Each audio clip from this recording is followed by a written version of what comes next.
What is up, everybody? Welcome back to another edition of the Run Pure Sports NBA First Look podcast. I'm your host, as usual, DraftCheat, and rocking the solo pod today. That's right, going solo on a Thursday morning, talking Thursday's six-game NBA slate. We had a pretty big night over in the Run Pure Sports community, the Discord.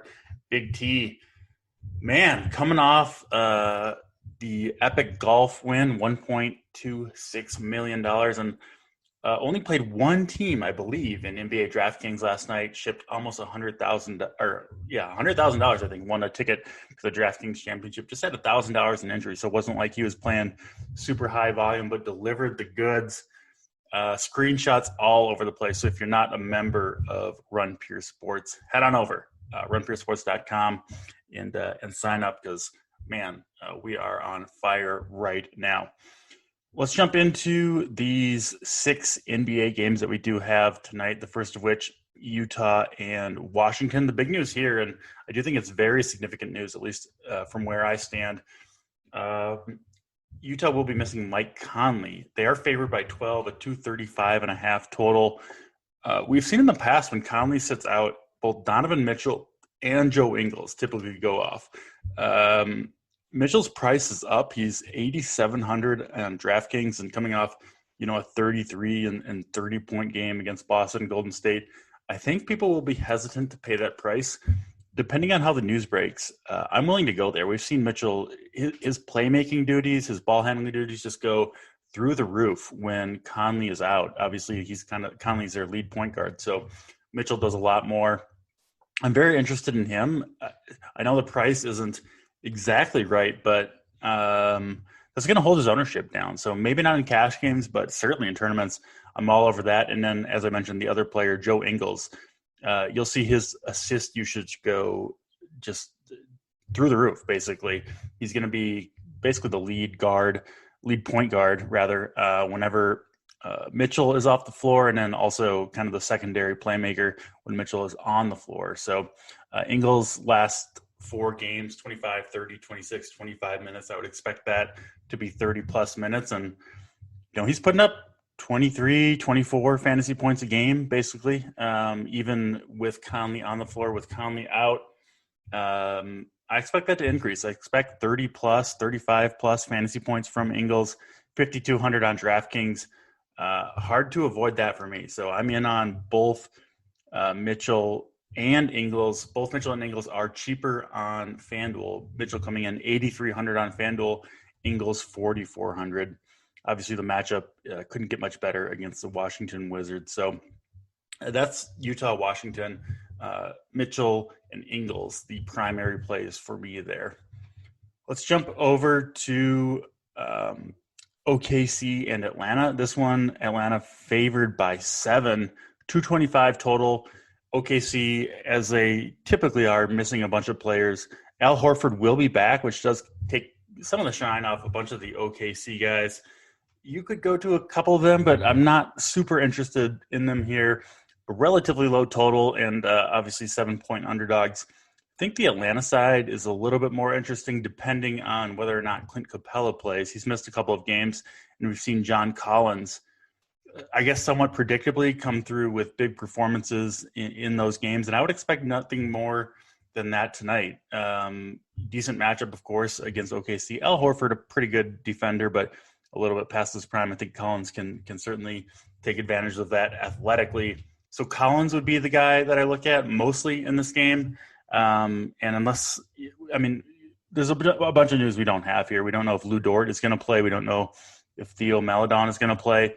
If those guys are out, I don't mind going back to my guy, Poku. I know he disappointed us a couple of nights ago, but I do have faith in this guy long term. And as long as he's in the starting lineup, I think he's going to deliver some big performances. So Poku up to 4,700 on DraftKings. A little bit of a price hike from last game where he did bust, but I'm still willing to use him. He did go down in price on FanDuel, down to 4,300. Again, I would want him to be in the starting lineup, but if he is, I think he's a pretty strong play on both sites. Let's go to Orlando and the New York Knicks next. Obviously, a very, very low total in this one. It's hard to pick out plays in a game that has a 206.5 total. The Knicks favored by 5.5. I'm a big Julius Randle guy, and he's been fantastic for us this season. I don't know if this is necessarily the matchup for him, but you could still use him depending on who is out for the Knicks. So we do know already Austin Rivers, Mitchell Robinson, of course. Actually, Robinson close to return, but not this game. Derrick Rose, and I think Alfred Payton going to miss this game as well. And then Emmanuel Quickly is questionable with a groin injury. If Quickly is out, New York, they suddenly get very, very thin in terms of playmaking. They already are. Randall already picking up additional playmaking duties. But if Quickly sits, man, then you get Frank Ntilikina in there as kind of the primary point guard, but he's not much of a playmaker. You get Alec Burks as a guard, but he's more of a scorer than a passer. So despite the low total, I would be interested in Julius Randle there. I think he can take advantage of this matchup. For Orlando, a bunch of question marks. Cole Anthony going to continue to sit. This team has been ravaged by injury, especially in the backcourt. And then Terrence Ross, Evan Fournier, Aaron Gordon, all questionable. It's really hard to talk about Orlando right now with those guys questionable. But the one thing I would say, even if they all sit, yes, you could look at a Michael Carter-Williams. You could look at a Vucevic, but such a low total in this game. I do think it'll go low-owned for good reason. This game is going to be played at a snail's pace compared to the rest of the slate. So just be a little bit cautious with this one because, again, I wouldn't be surprised to see this game finish. We've seen a lot of Knicks games, 98, 94, something like that. Hard to have too many guys smashing value when the score is so low. So just pay attention to those Orlando injuries. And then I do think, particularly if Emmanuel Quickly sits out, Julius Randle could be a pretty solid play there. Let's go to Minnesota and Phoenix next. Interesting one here. Phoenix favored by 10.5, 231 total. The same guys are going to be out for Minnesota that have been out these last few games. Malik Beasley still suspended for 5 more games. Jarrett Culver doubtful. He's been out. And then D'Angelo Russell and Jordan McLaughlin are also out. So once again, kind of the first and third string point guards, which will leave Ricky Rubio to start. He had a pretty monster game, frankly, against the Lakers. Still didn't play a ton of minutes, but he's been playing better. And this is I guess if you want to call it that, I don't know if Ricky Rubio is the vengeful type, but he will be going back to Phoenix where he played last year. I've kind of been liking what I've seen out of Ricky Rubio. If you look at the game log, it looks pretty good. A lot of assist usage for him, of course. He's never going to be much of a scorer, and the matchup is tough here against Phoenix, but I do think at 5,400 on FanDuel at least, Rubio certainly in play. And, I've been riding the Anthony Edwards train a little bit recently. He's more expensive than I guess I would like. Of course, any player that you particularly like, you want them to be as cheap as possible. 38 fantasy points against the Lakers last game, 46, 37, 40. I mean, he's putting up kind of right around 40 on average in this scenario. I do think there's more upside for him even than he's showing. The volume of shooting is just there. I mean, we're talking 20-plus shots almost every night, a ton of threes. He can do a little bit, rebounding, assist usage on the defensive end. Not his forte. Obviously, you're looking mostly at just raw points, but I do think there are scenarios where he just gets scorching hot from the field. Again, not a perfect matchup against the Suns. I think that needs to be, reiterated, if you will, but there's upside there. 7,100 on DraftKings for Edwards. His FanDuel price, I think about the same. Yeah, 7,100. So the exact same price on both sides. I like him. Depending on what value emerges at shooting guard, you can certainly fill that spot for you. And he typically goes fairly low owned. So I do like Edwards, Rubio a little bit on FanDuel. Towns, it's tough for me. I love Karl Anthony Towns as a player. But, man, I just don't really trust the usage right now. He did have a pretty strong game against the Lakers, and I kind of like this matchup on paper for him against the Suns. DeAndre Ayton, I don't think is a particularly good defender, although the team scheme is pretty good overall. So Towns you could go to. I do prefer Rubio and Edwards a little bit, but I have no problem if you want to go with the contrarian Towns play. From the Phoenix side, I don't see a ton on a mostly healthy team. Cameron Johnson going to miss out, but other than that, they'll have all their guys in there. They kind of spread it around a little bit. I mean, we see occasional big games from guys like Chris Paul, from guys like Devin Booker, but they're priced up a little bit. I mean, Paul hasn't been over 40 fantasy points, I think, in the last 5 games. So 7,700 on DraftKings is a lot for him when, most games he's giving you in the 30s. Obviously, he's capable of busting out at any time, and I do like the matchup, of course. Devin Booker's been shooting it really well, and his usage has been up. 7,900 for him. I think I haven't played Booker much this year, mostly because Paul's been healthy, and we just haven't seen a huge ceiling for Booker. But he is down to 7,900 in a really, really strong matchup against the Timberwolves. So I do like Devin Booker to some extent. Again, prefer him to Paul. You could conceivably play both. I would want to go with like a full game stack of this one, which I don't think is the craziest idea if you were going to do that. And then that's pretty much it from the Phoenix side. So kind of looking at the guards from both sides in this one. New Orleans and Portland. These two teams are going to run it back. We saw Damian Lillard lead the Blazers to a exhilarating 125-124 victory a couple of nights ago. I think they were down 15 with 5 minutes to go, something like that. Don't quote me, but they were looking done and dusted until Lillard did his Dame time thing, tapping the watch on the wrist and just went absolutely ham. He's always capable of it. I was kind of off him in that game, and I'm going to remain off him in this one. CJ McCollum made his return, played 26 minutes, kind of more than I expected. Didn't play particularly well, but the fact that he played that many minutes means he's probably getting close to full health. And if he is, he's going to take usage away from Lillard. I know Lillard went off in this matchup last time. I kind of think that was an anomaly. Obviously he gets credit for doing it, but I wouldn't expect it again. So I'll be off Lillard at 11K on DraftKings. Just too much for me there. The Portland side, or rather the New Orleans side of this is somewhat interesting. I was on Lonzo last game. He had pretty big game, 17 assists. Man, was dominating the basketball. Only had 11 real points, didn't shoot it particularly well, but I like him at 6,900. Nice price there for Lonzo.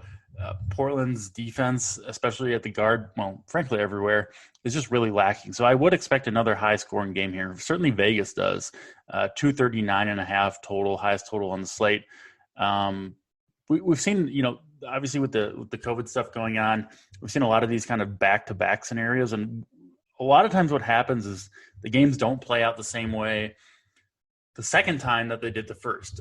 We see it in the playoffs where there's kind of like a zigzag theory where teams adjust, and the team that won, it's hard for them to make an adjustment because they played well and they won the game, and the team that lost kind of picks up on the things they didn't do well and changes things, and oftentimes you'll see a back and forth playoff series, and I think that's kind of what we've seen in these back-to-back sets. So obviously a very, very close game between the Pelicans and the Blazers last time out. I would expect a close one here again. I do like Lonzo Ball a little bit at 6,900. Zion at 8,900. I think you can go there as well. The matchup, certainly phenomenal for him. Portland does not have a player currently on their roster who's capable of checking him really in any way at all. Nurkic obviously still out, and then you've got Cantor playing big minutes. It just doesn't really work for the Blazers against Zion. But so Zion, Lonzo, Brandon Ingram I think he's still real cheap on FanDuel, so I wouldn't mind going there. 7,800, coming off a decent game, 38 FanDuel points against the Blazers last time out, 30 real points. So some pretty good spots here. I guess as much as it pains me to say I love Lillard, but I wouldn't pay that price tag for him myself. Let's go to the last game of the night, Charlotte and the LA Lakers, of course. Lakers a little bit shorthanded recently, still missing Anthony Davis, still missing Marc Gasol. And then I think, Alex Caruso going to miss another game. So we should see another game of big minutes for Dennis Schroeder. I think he's a solid play here at 6,200. LeBron James coming off a pretty monster triple-double against the Wolves. I think he's got a chance to do it again, honestly, against Charlotte. The players that I like for targeting the Hornets are one, spot up 3-point shooters, which I guess isn't really LeBron's game. And then two, primary playmakers. Charlotte gives up a ton of open threes around the arc. They kind of collapse the defense a little bit, try to protect the rim, and then spot up shooters go off against them. To me, if I'm kind of thinking about how the Lakers play and how LeBron plays, that fits him pretty well. I mean, nobody's better at finding wide open 3-point corner shooters than LeBron is with those kind of patented cross court passes. I could see LeBron picking this team apart, putting up, 10, 15 assists. Schroeder, not as talented especially at those kind of passes. I still do like him at 6,200. He can make threes himself. So you could go either direction, but those are primarily the two guys I'm looking at from the Lakers. Kyle Kuzma, I think, is a little bit interesting, and the guy that he shoots he's got almost 200 3-point attempts on the year. So he'll be out there, I think, probably for close to 30 minutes in this one. He's certainly capable of going off. We've seen, multiple 40-plus fantasy point performances from him over the last 4 games. And I do think he'll get up probably 8 to 10 3-point attempts in this one, which is, well above his average. So Kyle Kuzma, $6K on DraftKings. I think he's interesting. Looking up his FanDuel, $6K on both sides. So, Kyle Kuzma, another guy that I might be targeting. We saw Horton Tucker have a really, really strong game against Minnesota and Golden State, 2 games in a row. He shot it well for sure, and I think those were kind of ceiling games from him, but he's still only 3,900 on a 6-game slate. You might need that value. I have no problem going to Horton Tucker if you do. All right, that is all 6 games for this First Look podcast recorded on Thursday morning. We've got everything you need, of course, over at runpurecsports.com. Get in the Discord, get the core plays, ride Big T's heater, and it's been a really fun time. So get over to runpurecsports.com. We will be back, hopefully with the guests, same time, same place tomorrow. Thanks for listening. As always, until then, I'm DraftCheat, and we'll check you next time.